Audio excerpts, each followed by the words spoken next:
Efesios capítulo 5, y si les parece bien vamos a leer desde el versículo 11 para tomar contexto de lo que José había predicado el domingo pasado.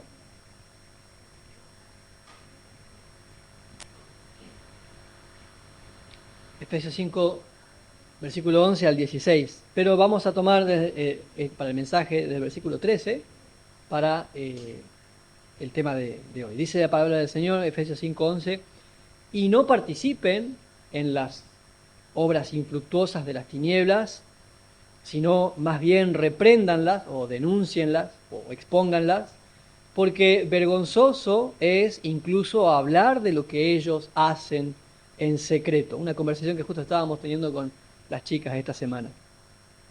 Mas todas las cosas, cuando son puestas en evidencia por la luz, son hechas manifiestas, porque la luz es lo que manifiesta todo. Por lo cual dice: despiértate, tú que duermes, y levántate de los muertos, y te alumbrará Cristo.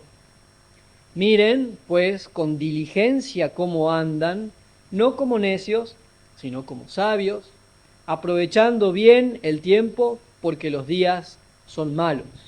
Quiero leer los versículos 13 al 16 en otra versión. Pero todo lo que la luz pone al descubierto se hace visible, porque la luz es lo que hace que todo sea visible. Por eso se dice: despiértate tú que duermes, levántate de entre los muertos y te alumbrará Cristo. Así que tengan cuidado de su manera de vivir, no vivan como necios, sino como sabios, aprovechando al máximo cada momento oportuno, porque los días son malos. Hace mucho tiempo, ya cuando habíamos empezado a leer el texto, les había mencionado, creo que José también lo hizo, que la carta a los Efesios es una carta particular, entre otras cosas, porque tiene bloques muy largos, de unidades de pensamiento muy extensos.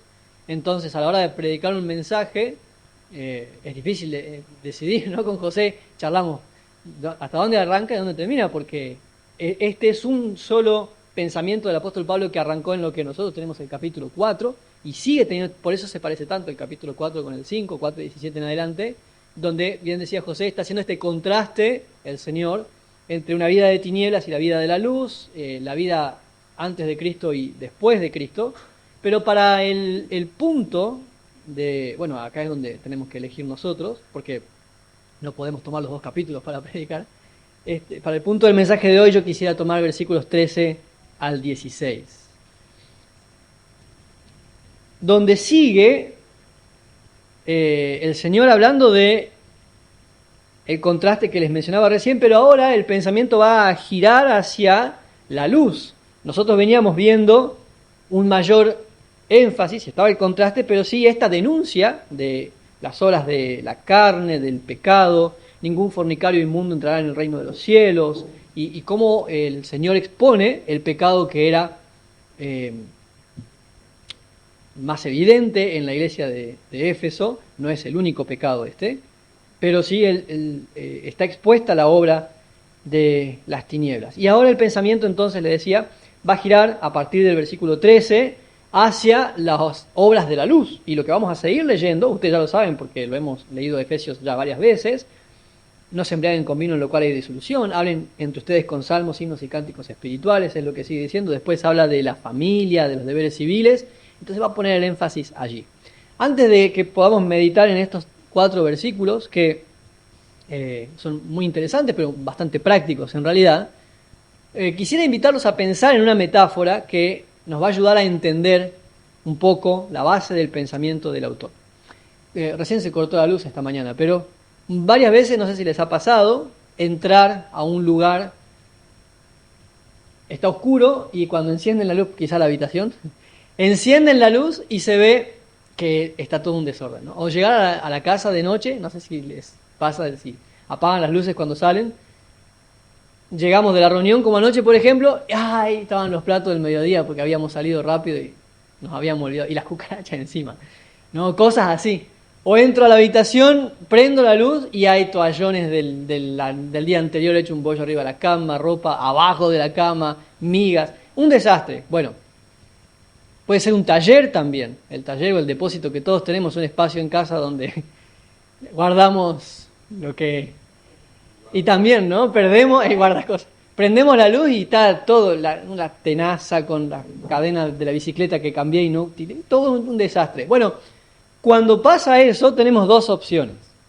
Una, la que posiblemente solemos hacer, apago la luz y me voy exactamente. Y entonces, bueno, no veo el desastre, pero no soluciono nada porque el desorden sigue ahí, la mugre sigue ahí, las cosas siguen en el lugar que no deberían estar, las cucarachas siguen dando vueltas por ahí. No soluciona nada, pero por lo menos yo ya no veo el desastre. La otra opción que tengo, ¿cuál es? Exacto. Es la más difícil, ¿por qué? Porque, bueno, me va a requerir más tiempo, un tiempo que yo no tenía planeado, porque yo entré a buscar una cosa y estaba ocupado con otra, y porque además, bueno, un poco de asco quizás, depende cuál sea el tipo de desastre, pero tendré que ponerme... Bueno, es la situación, es la decisión incómoda, pero yo sé también que es la solución, que ahí está el verdadero... La verdadera respuesta. Me arremango, busco el detergente, la toalla, lo que tenga que buscar y empiezo a sacar las cosas, a desordenar más primero para poder ordenar después, quizás, ¿no? Ayer una persona me dijo, no vamos a poder ir a la reunión porque estamos haciendo orden en casa y habían sacado todos los muebles afuera al patio para limpiar bien y después volver a meter todos los muebles. A veces hace falta primero tener que desordenar un poco y volver a poner las cosas en orden. Y esa, más o menos, esa es la idea que tiene el autor, el apóstol Pablo, pero que el Señor puso en la mente y en el corazón de él, cuando está escribiendo estas palabras que leemos en el versículo 13, principalmente, y a partir del versículo 13. La luz es la que hace que todas las cosas queden en evidencia. ¿Y a qué luz se refiere? Justamente a lo que él acaba de hacer en los versículos previos. Está exponiendo la palabra de Dios, la verdad de Dios y el pecado que abundaba en la ciudad de Éfeso y que estaba entrando también en la iglesia, porque las iglesias se componen de personas que vivimos en una cultura y traemos a la comunidad de fe esos pecados que son propios de nuestra historia y de nuestra tradición, pero el Señor los expone, los denuncia y le dice la idolatría es pecado, la inmoralidad es pecado, la avaricia es pecado, no sean como ellos, vivan de otra manera. Y entonces se encendió la luz. Y ahora, en el versículo 13 y 14, les insta. ¿Cuál es la decisión que vas a tomar ahora que la luz que tu vida está siendo iluminada con la verdad? ¿Cuál es la decisión que vas a tomar ahora? Es la decisión que tenemos que tomar siempre que la verdad llega a nuestras vidas. No sé, les ha pasado tal vez algo que creímos de una manera, pero cuando llega el momento en que la vida nos demuestra de que no era como pensamos, hay que tomar una decisión. Mucho más cuando llega la verdad de Cristo a nuestras vidas. Y es incómodo. Cuando llega la palabra del Señor a mí, a través hago mi devocional y el Señor me habla, y me confronta con su palabra, o llego acá, escucho el mensaje a través de José, escucho quizás en internet algún mensaje en la semana, o si los que tienen la costumbre de escuchar radio todavía, somos expuestos a la palabra del Señor y la palabra me ilumina y me dice, no sos el padre que creíste que eras, hay desorden ahí, no sos el esposo que creíste que eras, hay desorden en tu matrimonio. Recién cuando hablábamos de las oraciones que a veces no son contestadas, me acordaba de 1 de Pedro 3 y de las oraciones que tienen estorbo porque no estoy tratando a mi esposa como merece ser tratada, como Cristo me pide que la trate, y me ilumina la verdad. Y ahí está mi habitación de sol. ¿No sos el cristiano que crees que sos? Hay cosas en tu vida, en tu manera de pensar, de sentir, de actuar, que no están en orden. Y entonces la palabra del Señor es esa luz que se enciende y me encuentro en la decisión. ¿Y ahora qué hago entonces? Apago la luz y me doy vuelta. Vamos a orar ahora al final del mensaje, amén, y por ahí digo amén y es como apagar la luz. Digo amén acá y después me voy a casa y realmente no he tomado el compromiso de resolver y corregir aquellas cosas que la palabra de Dios expuso. O también a veces apagamos la luz cuando nos justificamos y decimos, bueno, pero no sé qué clase de excusas solemos poner ahí, cada uno usa la suya, ¿no? Los hombres somos así. O bueno, yo nací en una familia así, mi papá es a esta altura, uno a veces escucha esto, a esta altura ya tengo tantos años, no voy a cambiar ahora. Y son formas de soplar la vela, apagar el candelabro, bajar la llave y negar o no querer ver lo que la palabra o la luz del Señor me está mostrando. El Señor está trabajando. El proceso es larguísimo. Por eso el versículo 13 les dice nos dice a nosotros también. Todas las cosas, viene vinculado justo al versículo previo, vergonzoso es hablar incluso de lo que ellos hacen en secreto, pero todas las cosas son puestas en evidencia por la luz, son hechas manifiestas, porque la luz es la que manifiesta todo. El Señor a través del apóstol Pablo ha denunciado el pecado, las obras de las tinieblas, y ahora los confronta, los insta. Ahora que han sido iluminados con la verdad, y ahora que saben que eso es pecado, y ahora que ven que esos pecados están en ustedes, ¿qué van a hacer? Y entonces en el versículo 14 introduce la primera de más de tres, pero tres exhortaciones que vamos a ver en esta mañana. La primera es la que está ahí, versículo 14, por lo cual dice, despiértate tú que duermes y te alumbrará Cristo. En el siguiente versículo les dice, miren con diligencia cómo viven, y en el versículo 16, aprovechen bien el tiempo. Esas tres exhortaciones son las que vamos a ver en esta mañana entonces. Ya que has sido iluminado, algo tenés que hacer. Yo espero que no seamos nosotros de esos que apagan la luz y se vuelven. Veamos la primera entonces que está en el versículo 14. Por lo tanto dice, despiértate tú que duermes y levántate de los muertos y te alumbrará Cristo. Nosotros tenemos un himno que está en el himnario, no me recuerdo si lo cantamos muy seguido, que dice también, Iglesia de Cristo, sacude el sopor, ¿no? Hace mucho que no lo cantamos. Que vienen las nubes Jesús el Señor. Y es esa la idea. Iglesia, ¿saben lo que es el sopor? Había explicado una vez el pastor José que era Ajá. polvo en las nacienes. Ajá. Y que uno se sacude, eso se hace. ¿Sí? ¿Sí? Eso será. El sopor, en realidad la palabra sopor es lo que nosotros solemos llamar modorra, la fiaca. El sopor es como un aturdimiento. No sé si les ha pasado que o duermen poco o duermen mucho, y en cualquiera de los dos casos uno sí que poco o mucho. Ahorita con sopor. Si quieren, hago algo más como para ayudar. Ese es el sopor. Es cuando sí me levanté, pero todavía, ahora que vienen los días de calor, a mí me pasa mucho eso. El abombado, decimos nosotros. Bueno, son distintas palabras que apuntan a esa idea de estar despierto y me levanté, pero no estoy en todas mis luces. Estoy como un poco todavía agobiado, no estoy ágil mentalmente. Y es la idea que le está transmitiendo aquí el Señor a la iglesia de Éfeso y también a nosotros. Despiértate tú que duermes. Levántate de entre los muertos para que Cristo te alumbre.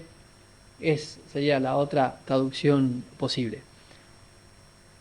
No hay un versículo, aquí cuando dice el versículo 14, por lo cual dice, despiértate tú que duermes.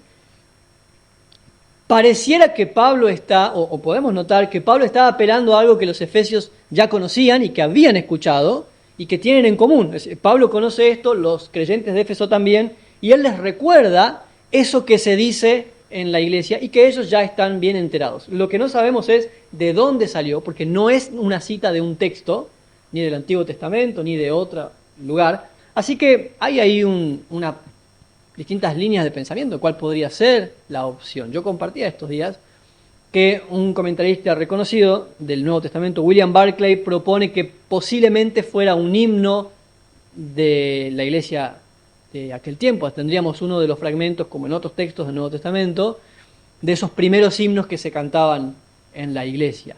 alentando a despertar de la vieja vida de pecado sin Cristo y empezar a vivir la nueva vida en Cristo.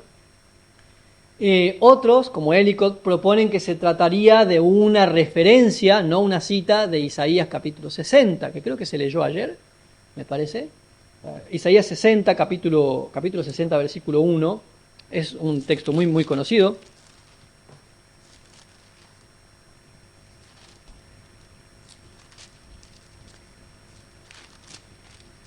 Que dice: levántate, resplandece, porque ha venido tu luz y la gloria de Jehová ha nacido sobre ti. Versículo 2 también: porque he aquí que tinieblas cubren la tierra y oscuridad las naciones, pero sobre ti amanecerá Jehová y sobre ti será vista su gloria, y andarán las naciones a tu luz y los reyes al resplandor de tu nacimiento.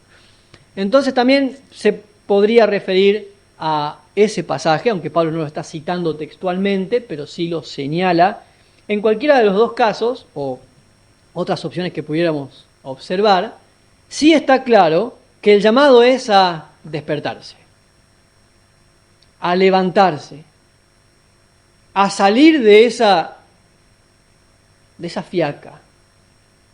Recién, antes de empezar, justo mencionábamos con José que no había luz y que íbamos a tener que ser un poco rústicos para la reunión de hoy, y comentábamos lo que habitualmente citamos, y es que en otros lugares del mundo hay hermanos en Cristo que en este momento no tienen las facilidades ni las comodidades que nosotros tenemos, y que si vinieran aquí, nos vieran, dirían: ustedes están demasiado cómodos, y quizás tenga que el Señor quitarnos cierta comodidad para despertarnos un poco. A veces esas son las formas en las que el Señor nos sacude un poquito. Cómodos en nuestra vida espiritual, cómodos en la posibilidad de decidir o de elegir: hoy no me voy a congregar porque total puedo ver YouTube después. O, digo un ejemplo, ¿no? Esta semana no voy a ir a la reunión de oración o al estudio bíblico porque igual después yo veo en TikTok o en YouTube algún contenido. O ciertas facilidades, ciertos permisos, licencias que nos damos, porque la comodidad, el sueño, la fiaca, la falta de esfuerzo que charlábamos en la semana también con el grupo de los Boy Scouts, ese sacrificio extra, esa milla extra, quiero ser un cristiano que viva su fe plenamente y que marque la vida de otros, pero el esfuerzo que debería hacer no me gustaría mucho hacerlo, porque para poder vivir plenamente tendría que dejar ciertas cosas o asumir ciertos riesgos que no estoy dispuesto a asumir. A todo eso se refiere con: despiértate tú que duermes, levántate de entre los muertos, no te quedes en la comodidad ni en la vieja vida sin Cristo, pero tampoco en la comodidad de una vida cristiana, y voy a usar una palabra fuerte para nosotros, pero es la palabra que cabe, en una vida cristiana mediocre. Yo ya recibí a Cristo, ya me voy al cielo cuando Jesús venga, y con eso me alcanza. Bueno, es mi vida de fe, es mi vida espiritual, leo la Biblia algunas veces, hago algún devocional. Una vez la fui a visitar a mi abuela, les cuento esto porque ella me dio permiso para contar siempre que sea necesario. Y estábamos tomando mate a la mañana, ella se levantó y leyó su librito devocional. Ustedes conocen, ¿no? La Buena Semilla, el Pan Diario, a ella le gustan esos dos, pero hay muchos más. Y bueno, leyó el versículo, ¿conocen de qué estoy hablando? ¿Sí? La Buena Semilla generalmente viene con el almanaque, entonces hay un versículo, bueno, leyó eso y listo, y qué lindo, ¿no? Lo que dice. Me dio a mí para que lo lea en realidad mientras me cebaba mate. Qué lindo lo que dice, ¿no? Sí, y se levantó y ya se puso a limpiar la casa. Y le digo: ¿ya está, abuela? ¿Eso es todo? O sea, no hay problema con la Buena Semilla, es un lindo devocional, pero después de 60 años de caminar con el Señor, a mí me gustaría ver otro tipo de búsqueda del Señor, otro tipo de lectura de la palabra, otro tipo de contenido, de profundidad, de no quedarme en la playa, de salir de la comodidad, de la simpleza, de la sencillez. Es muy lindo, sí, el devocional, qué lindo meditar, pero ¿Así es como se sostiene tu vida cristiana? Anoche compartí algo en una de mis redes sociales acerca de, habrán visto probablemente el asesinato de una persona en Estados Unidos que era referente de la defensa de ciertos valores cristianos. Y entre todas las cosas que yo pudiera decir, solamente una quiero mencionar, y es cómo me confronta el ejemplo de él a mí con, en primer lugar, si yo estaría dispuesto a arriesgar, o qué estoy arriesgando yo por la causa del Señor, pero también el desafío de las siguientes generaciones y qué tan preparados estarán ellos para defender la fe, no solamente con el contenido elocuente, sino con el valor que amerita en un mundo que es cada vez más peligroso y más hostil hacia el cristianismo. Bueno, leyendo la buena semilla no vamos a llegar hacia eso. O sea, insisto, gloria al Señor por la buena semilla, pero después de algunos años, ¿mi vida espiritual se sostiene solo con eso? ¿Solo con ciertos coritos? ¿Solo con un culto al mes? A eso se refiere aquí, despiértate, tú que duermes. Levántate entre los muertos y te alumbrará Cristo. Es tiempo de que acciones cuando la luz ha iluminado tu vida y te das cuenta que hay cosas que no están bien. Cuando ves que en tu vida deberías crecer, que deberías mejorar como creyente, que tu fe debería ser más sólida y profunda. Se parece mucho a las palabras del mismo apóstol Pablo, o del Señor a través del mismo apóstol, en su epístola a los Romanos. ¿Se acuerdan de Romanos capítulo 12? ¿Cómo dice? ¿Cómo comienza Romanos capítulo 12? Tiene que saber, estar sabido de memoria. Así que, hermanos, les ruego por las misericordias de Dios que presenten sus cuerpos como sacrificio vivo, santo, agradable a Dios, que es tu culto. Muy bien. Y entonces, ¿cómo sigue el versículo 2? ¿Cómo hago yo esto? Presentar mi cuerpo como sacrificio vivo, santo y agradable a Dios, que es mi culto racional. No se amolden. La palabra es no se acomoden. No se adapten. No tomes la forma, porque es la parte más fácil. Es la respuesta más sencilla, la salida más rápida. Y es nuestra tendencia. Sí, por ahora con esto estoy bien. Y charlábamos con las chicas, incluso ahora, antes de salir de casa. Mientras más nos da el Señor, más nos va a exigir también. Entonces yo les digo a ellas, se los digo a los chicos, yo puedo tener paciencia, por ejemplo, hablando de los Boy Scouts, el trabajo que tenemos con los niños, puedo tener paciencia ante ciertas cosas con chicos que provienen de familias que no conocen al Señor, pero para los que tenemos la bendición de conocer al Señor y crecer en una casa donde siempre se lee la Biblia, donde siempre estamos cuidando de honrar a Cristo a las mismas edades, espero más. Es lógico esperar más, porque el Señor te ha dado un contexto muy distinto al de tus compañeros o vecinitos. Entonces, bueno, podrá decir, pero ni hablar de los adultos, ¿no? Ni hablar de los adultos. Podrá decir, mi vecino, mi compañero de colegio, mi compañero de trabajo, mi primo. Bueno, pero a vos el Señor te ha dado otra cosa, otro conocimiento, has sido iluminado con la verdad de Cristo y se espera más de vos. Esperamos más de vos. El Señor espera más de vos. La vida que el Señor nos ofrece y a la cual nos llama por medio de Jesucristo es una vida hermosa. Es una vida, no es perfecta, esto ya lo hablamos muchas veces, no es que estamos exentos de problemas, de luchas. Los matrimonios cristianos también tenemos discusiones, también tenemos enfermedades. Un pastor que ya falleció en Gualeguaychú dijo una vez, los cristianos no se mueren porque les cae un piano en la cabeza. También nos morimos por enfermedades, también tenemos cáncer, también nos envejecemos, sí, pero con Cristo. Y todo se enfrenta mejor con Cristo. Todo es mejor con el Señor. Nuestra vida cristiana es una vida maravillosa porque es la vida que tenemos por Él y para Él. Pero eso requiere de un esfuerzo. Eso requiere de despertarnos, sacudirnos el sopor, sacudirnos el cansancio, la fiaca, y tomar las decisiones que tengo que tomar. Vamos a ver enseguida en el versículo que sigue ese contraste. El Señor en su palabra todo el tiempo me está diciendo, lo leímos hace un tiempo atrás, Frecuentemente Dios me dice que puedo ser mejor cristiano. ¿Ustedes se acuerdan de algún texto que diga, mira, con eso ya está bien, porque ¿qué esperanza puedo tener de vos? Sos un ser humano. No, todo el tiempo el Señor me dice esto, levántate tú que duermes.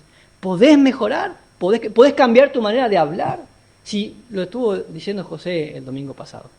Si antes sin Cristo te reías y participabas de chistes deshonestos y te gustaba ver ciertos programas de televisión, ahora con Cristo ya no. Se puede. ¿Es fácil? No, probablemente haya que tomar decisiones de pedir ayuda, contar, tengo una lucha, esta es mi debilidad. Alguien me dijo una vez, yo decidí desconectar Netflix de casa porque me di cuenta que no podía controlar lo que veo, entonces decidí sacar Netflix y, bueno, lo que sea necesario, pero se puede con Cristo. Puedo ser mejor padre, puedo ser mejor esposo, es lo que todo el tiempo decimos. Hablamos del fruto. Es lógico, deberíamos esperar, que miremos hacia atrás y yo pueda ver que en los últimos 5 años de mi caminar con Cristo he crecido. ¿No? Es triste pensar en un creyente,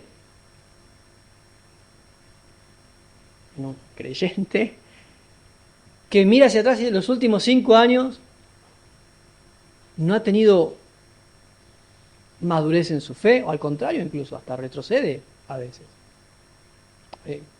Con ciertos jóvenes ocurre a veces cuando decimos, mirá, estaba decidido a su llamado, estaba involucrado con las cosas del Señor y de repente, o no es tan de repente, pero desde que entró a la universidad o se puso de novio y ya se congrega menos y ya su llamado no es tan importante y ya su fe, y ahora el novio o la novia ocupan el lugar que Cristo ocupaba en su vida y ocurre con frecuencia también eso. Pero no es la voluntad del Señor para la vida del creyente. Despiértate tú que duermes, levántate de los muertos y te alumbrará Cristo. Algo tenés que hacer, alguna decisión tenés que tomar cuando la luz de Cristo te ilumina y espero que no sea apagar la luz. Ayer también se leía Hebreos capítulo 3, versículo 15, donde el Señor también nos llama a reflexionar. No endurezcas tu corazón. Si escuchas hoy su voz, no endurezcas tu corazón. Como tus padres en Meriba que me tentaron. Si escuchás la voz del Señor, no te cierres a ese llamado. Dicho eso y establecido eso, los versículos 15 y 16 ya se entienden mejor porque esta bisagra, versículos 13 y 14, son la transición hacia lo que sigue. Solamente voy a mencionar los versículos 15 y 16 y el resto seguramente José lo abarcará el próximo domingo. Pero se entienden mejor cuando ya esta referencia está afirmada en el corazón. Entonces, despiértate tú que duermes, levántate de entre los muertos y te alumbrará Cristo. Versículo 15, tengan mucho cuidado de cómo viven, no como necios, sino como sabios. Acá dice, miren pues con diligencia, pero la frase mirar con diligencia es un enfático, pongan mucha atención. O pongan atención estricta en cómo viven. Esa es la palabra que se tradujo como andar. Revisen y reflexionen constantemente en sus acciones, en sus costumbres e incluso en sus intenciones. Pongan atención, no vivan porque sí, no vivan hago esto porque así lo hacen o porque es la hora, porque a mí me parece. Reflexionen sobre el por qué lo hacemos así. Examinen su cosmovisión, los principios que rigen su manera de pensar y de actuar. Esto lo habíamos charlado ya en la semana en alguna oportunidad, miércoles en estudio bíblico. Esto es lo que creo, pero me voy a hacer la pregunta, ¿esto que creo proviene de la Escritura? Estas son mis convicciones, pero estas convicciones tienen su sustento en la palabra del Señor. Si no viene de la palabra del Señor, ¿por qué lo creo? ¿De dónde viene? Así me lo enseñaron, así me lo dijeron, así lo creí siempre. ¿Puedo cambiarlo? ¿Puedo modificar esto que ha sido parte de mis creencias durante estos años de mi vida? A eso se refiere el llamado, miren con diligencia cómo anden. ¿Y por qué la reflexión es hacia cómo pienso? Porque esa es la la lógica. Yo vivo de acuerdo a cómo pienso. Lo que creo es lo que guía mis acciones. Por eso, probablemente algunos de ustedes no estén de acuerdo, pero mi prioridad no es cómo te comportes. Porque yo he conocido muchos que saben fingirse de ser cristianos, porque saben portarse como cristianos, pero no aman a Cristo.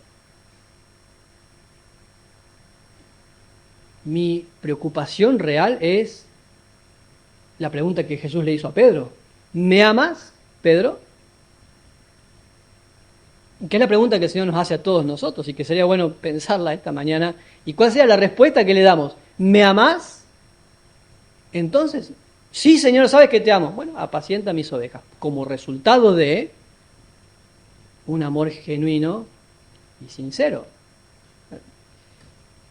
Quiero que venga a la iglesia, quiero que ame a Cristo, que entienda el plan de Dios para su vida, que entienda la importancia de congregarse con otros hermanos, y el resultado será que va a participar de las reuniones de la iglesia sobre una base bastante sólida, que es haber comprendido la naturaleza de la iglesia y su llamado para con el Señor. Con los chicos, ya que tenemos que trabajar con los Boy Scouts los sábados, todo el tiempo estamos repitiendo, yo les estoy repitiendo todo el tiempo esta cuestión.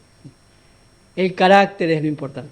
El carácter, el llamado del Señor para sus hijos es, ¿ustedes se acuerdan lo que dice Romanos 8? Hemos sido predestinados para...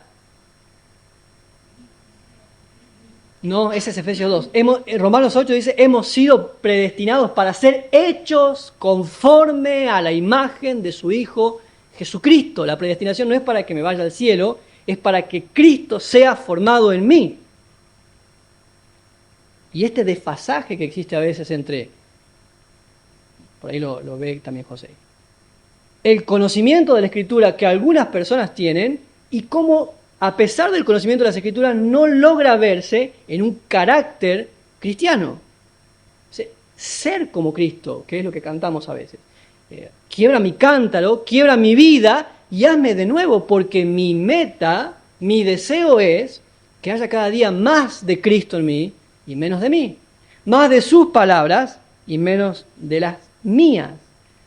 Todo esto está englobado en, miren con diligencia cómo andan, no como necios, sino como sabios. ¿Y cuál es la razón? ¿Por qué apelar a la necedad y a la sabiduría? Bueno, porque es fundamental. El necio no es la persona que no sabe, sino la persona que sabe y no hace nada con ello. Es más, en alguna oportunidad lo hemos dicho también, solo envejecer no trae sabiduría. Cuando la palabra del Señor dice que en las canas está la sabiduría, son las canas que vienen acompañadas del conocimiento de la Escritura. Porque si voy envejeciendo y vengo acá todos los domingos durante un año, ¿cuántos mensajes al año sería? A ver los que son más... Arsenio, Guille. Supongamos, en el mejor de los casos, 50 si vengo todos los domingos, si le agrego un miércoles cada tanto, tendré 70 mensajes al año y después mi vida no demuestra ninguno de los 70. Eso no es sabiduría. Habrá estado, habrá oído, habrá encontrado algunos versículos, algunas explicaciones a ciertas preguntas, pero mi vida no está demostrando que yo esté incorporando, que esté asimilando, que esté cambiando mi mente, que esté modificando mis intenciones. Miren con mucho cuidado, esa es la advertencia. Miren, pongan mucha atención en cómo viven, no como necios, sino como sabios. ¿Por qué? Lo he dicho antes, ya han sido iluminados por la verdad de Cristo. Hagan algo con eso, porque lo contrario es vivir con necedad. Conocer la verdad, pero ignorarla es ser necio. Yo sé que esto está mal, decido ignorarlo. O sé que esto está bien y decido ignorarlo, es ser necio. Ya entendí cuál debe ser mi decisión, pero tomo otra. Eso es ser necio, no sabio.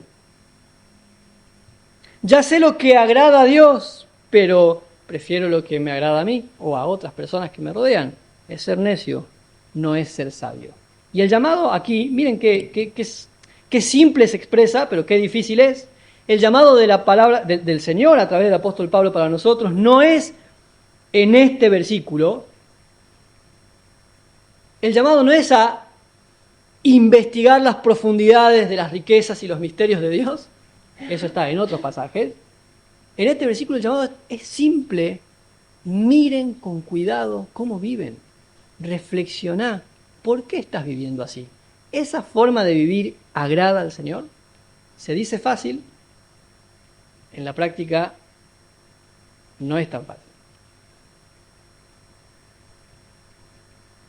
Y la tercera exhortación está en el versículo 16 y viene además encadenada de lo anterior, aprovechando bien el tiempo porque los días son malos.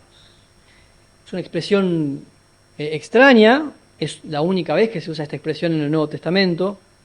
La palabra que se tradujo como aprovechar es la palabra redimir, pero aquí no está siendo usada en el mismo sentido que el Nuevo Testamento usa la palabra redimir, tiene otra connotación, y junto con la frase aprovechar el tiempo, aquí la palabra tiempo es, ustedes ya saben, no se refiere al cronos, al tiempo, horas en el reloj, sino que la palabra griega es kairos, y entonces habla de otra dimensión de tiempo.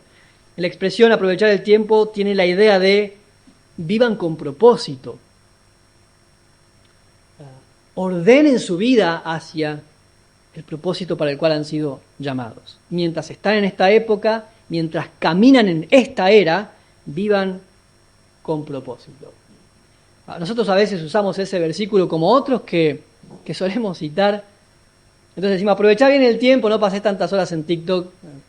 Hay otros versículos que hablan de eso, pero no este.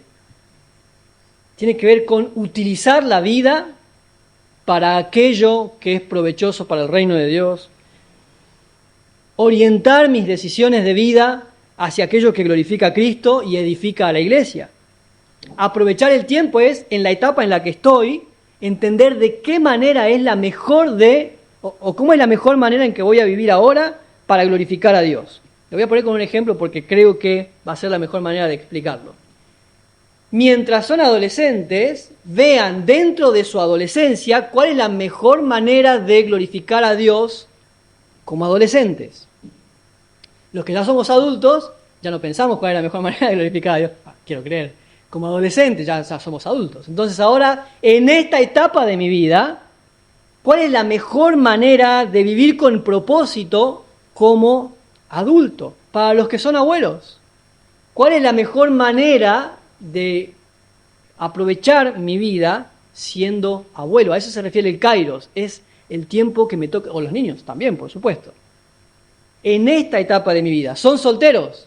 ¿Cuál es la mejor manera de aprovechar el tiempo siendo solteros? Porque incluso el apóstol Pablo lo dice después, una vez que te cases, ya no podés servir a Cristo con la misma libertad que cuando eras soltero, porque ahora tu vida también tiene que ser compartida con tu cónyuge, así que mientras sos soltero, ese es tu kairos, la soltería, aprovechen el tiempo, vivan con propósito en esta era, en esta etapa, en lo que te toca ahora, y cuando cambie tu tiempo, tu época, tu etapa, volvé a plantearte lo mismo. Esa expresión, los días son malos, también es una expresión que aparece pocas veces, así como está acá, pero es otra forma de llamarle a los últimos tiempos. Los últimos tiempos, el tiempo previo a la venida de Cristo, serán días malos, tiempos tumultuosos, conflictivos, como los que estamos viendo ahora. El miércoles conversamos un poco en la reunión de oración acerca de la inminencia del regreso de Cristo. Siempre se ha anunciado que Cristo viene en cualquier momento, pero personalmente veo cada vez más próxima la venida del Señor. Yo les contaba, también en alguna visita que hice en la semana, que cuando yo era chico me hablaban de ciertas cosas o escuchaba mensajes, en los últimos tiempos acontecerán tan cosas. Yo lo veía como algo que iba a ser muy lejano y no me imaginé tener que vivir y educar a mis hijas en esos últimos tiempos. Cuando dice a lo bueno llamarán malo y a lo malo llamarán bueno, y yo era como ustedes y decía, uy, ¿qué será eso? ¿Qué ocurrirá?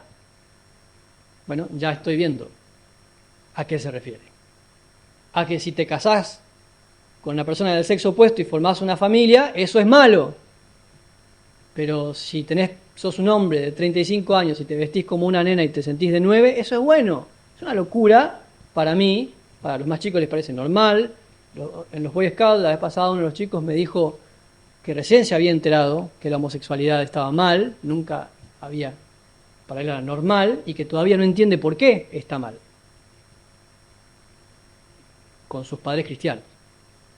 Entonces, a eso se refiere los días malos, los tiempos conflictivos, de confusión, de desazón, de falta de esperanza, no solamente en la economía que atraviesan los países, sino también en la violencia, en la famosa grieta, en el odio que hay, en la violencia de un lado hacia otro, todo eso que escuchamos en las noticias, tiempos convulsionados y confusos. Ustedes aprovechen bien el tiempo, vivan con propósito, justamente en estas épocas finales, cuando ya Cristo está a la puerta, leíamos Cantares 2 en la semana. No te dejes sumir en esa confusión, no permitas que las noticias y todo lo que te llega nuble tu juicio y nuble tu mente y te frustre a vos también. Al contrario, vivamos con claridad, vivamos con propósito, con esperanza en Cristo. Para mí, por supuesto, yo tengo la esperanza que el Señor va a salvar mi vida, pero también para ofrecer la misma esperanza a aquellos que no tienen a Cristo y que el Señor desea salvar. Otra traducción de esta expresión, aprovechando el tiempo, una traducción posible, no sé si alguna Biblia la usará, es ganando el tiempo, conquistando la temporada o la época. Esa es la traducción que prefiere Ellicott, porque la idea es esa, es anticiparse y no mirar hacia atrás y decir, la verdad, los últimos 10 años, los últimos 5, ya estamos en septiembre del 2025, para mí el tiempo ha pasado rápido, y qué triste sería, mira, me propuse muchas cosas para 2025 y no he podido lograr muchas de ellas. A veces no depende de nosotros, pero qué triste es decir, no las he podido lograr porque me distraje, porque estaba ocupado en cosas que no eran la voluntad del Señor. La idea de este versículo es, no permitas que este mundo te aplaste, te oprima, te angustie, te trunque, te atemorice. Al contrario, levántate de entre los muertos, despiértate, mira con diligencia, no seas necio, sino sabio, rescatá el tiempo, porque estos días son días muy complejos y muy difíciles, y es necesario vivir como luz en el mundo. La misión de la iglesia se hace yendo hacia el mundo. ¿Se acuerdan las palabras de Jesús a sus discípulos al final antes de su resurrección? Mateo 28 y Marcos 16. ¿Cuál es la gran comisión? Así le llamamos. ¿Cuál es la gran comisión? Claro, exacto. Ir, que en realidad José lo mencionaba el domingo pasado, es el presente continuo, es una acción que está en ejercicio, es vayan yendo o estén yendo, es difícil traducir al español porque nuestro idioma no tiene ese verbo, pero es una acción que es constante. Vayan, ¿a dónde? Al mundo. Y predique, es salir de nuestros temores o preocupaciones o prejuicios o comodidad, ir al mundo a predicar y a ser discípulos, a ser discípulos de todas las naciones. Es un llamado a una vida, voy a usar una palabra moderna, una vida empoderada, ¿no? Una vida que ha sido dotada con el poder del Señor. Para eso está su Espíritu Santo aquí en nosotros en la iglesia, es para darnos dunamis, Hechos 1:8, recibirán poder, recibirán impulso, recibirán ímpetu cuando venga sobre ustedes el Espíritu Santo y ser testigos. Es el llamado del Señor a que tengamos una vida productiva. Levántate de entre los muertos. Viví con propósito, viví con sabiduría. Si la palabra del Señor, si el Espíritu Santo por medio de su Escritura te habla, te muestra que hay algo que corregir, no tengas miedo. Si la palabra del Señor te envía a algún lugar, no tengas miedo. Si el Señor llama a uno de mis hijos a llevar la misión a algún lugar, no tengas miedo. Sería bueno.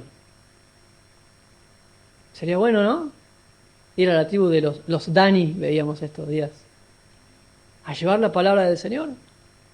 No te atemorices, no dejes que la oscuridad te nuble. Cuando nos encontremos con algún hermano, algún amigo, creyente, que a veces, vieron que a veces esto ocurre, charlamos con algún creyente y dice, este mundo se está destruyendo, está todo perdido, es una basura, los gobernantes son todos corruptos. Y a veces esas conversaciones nos terminan afectando, llevándonos a pensar más como el mundo que como el Señor quiere que pensemos. Sí, los gobernantes son corruptos, por supuesto, si no tienen a Cristo, no importa qué ideología defiendan, todos son corruptos sin Cristo. Sí es cierto que hay violencia, sí es cierto que hay desazón, sí es cierto que hay niños abandonados o violentados, pero nuestro llamado es levantarnos e ir en medio de ese mundo y hacer algo por ello y mostrar al Señor y acompañarlos a que conozcan a Cristo y que vean a Cristo en nosotros. Quiero terminar con una reflexión. A veces en este llamado de ser luz, no sé si les ha ocurrido, probablemente sí, cuando le hablamos a alguien del Señor, quizás algún vecino, un compañero del trabajo, y hemos recibido como respuesta algo así como, sí, pero ustedes, tal cosa, ¿no? Quiero hablarte del Señor, quiero que vengas a la iglesia, a veces confundimos venir a la iglesia con hablar del Señor, pero quiero que conozcas a Jesús, quiero que veas que Cristo es la respuesta para tu vida, y ese vecino me dice, sí, entonces ¿por qué tu matrimonio? ¿O por qué tus padres? Si Cristo es tan bueno, ¿por qué tus hijos? El llamado a reflexionar en estos pasajes de Efesios 5 es que nuestra vida cristiana respalde y sustente la predicación del Evangelio. Que la forma en la que yo vivo, hablo, me conduzco, la forma en la que pienso, sustente la predicación de la palabra del Señor. Los invito a que podamos orar.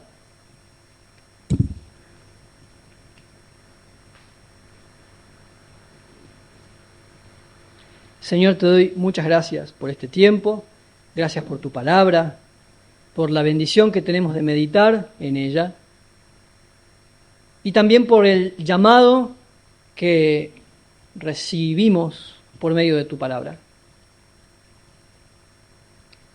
A reflexionar, hemos estado leyendo estos pasajes, hemos estado estudiando tu palabra y vamos a seguir haciéndolo. Efesios es una carta que nos confronta con ver cómo era nuestra vida antes de conocerte y que no puede seguir siendo igual después de conocerte. Pero una parte de eso requiere de nuestro compromiso. Ciertamente la obra es tuya, reconocemos que el poder para transformar es tuyo y no nuestro. Pero no podemos negar que tu palabra nos insta a accionar, a actuar en lo que depende de mí, en aquello que sí me has concedido a mí hacer o dejar de hacer. Señor, danos, en primer lugar, la sabiduría para reconocer, el discernimiento para poder ver, no entre lo malo y lo bueno solamente, sino entre aquellas cosas que parecen buenas, pero que no provienen de tu palabra, que no son tu deseo para nosotros. Cosas que tal vez no sean malas en sí mismas, pero que no son tu propósito para mí en este tiempo. Ese discernimiento es el que necesitamos. Pero también te pido que nos des el valor para tomar las decisiones que hace falta tomar y la fortaleza en nuestro ser interior, como oraba el apóstol Pablo por los Efesios, para tomar las decisiones y sostenerlas en el tiempo. Para no ser esos creyentes fluctuantes que a veces deciden y luego vuelven atrás, sino tomar decisiones hoy que podamos sostener hasta que vengas a buscarnos.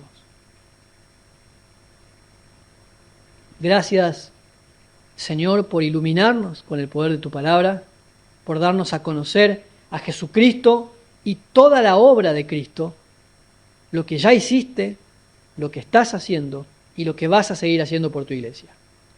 En el nombre de Jesús. Amén.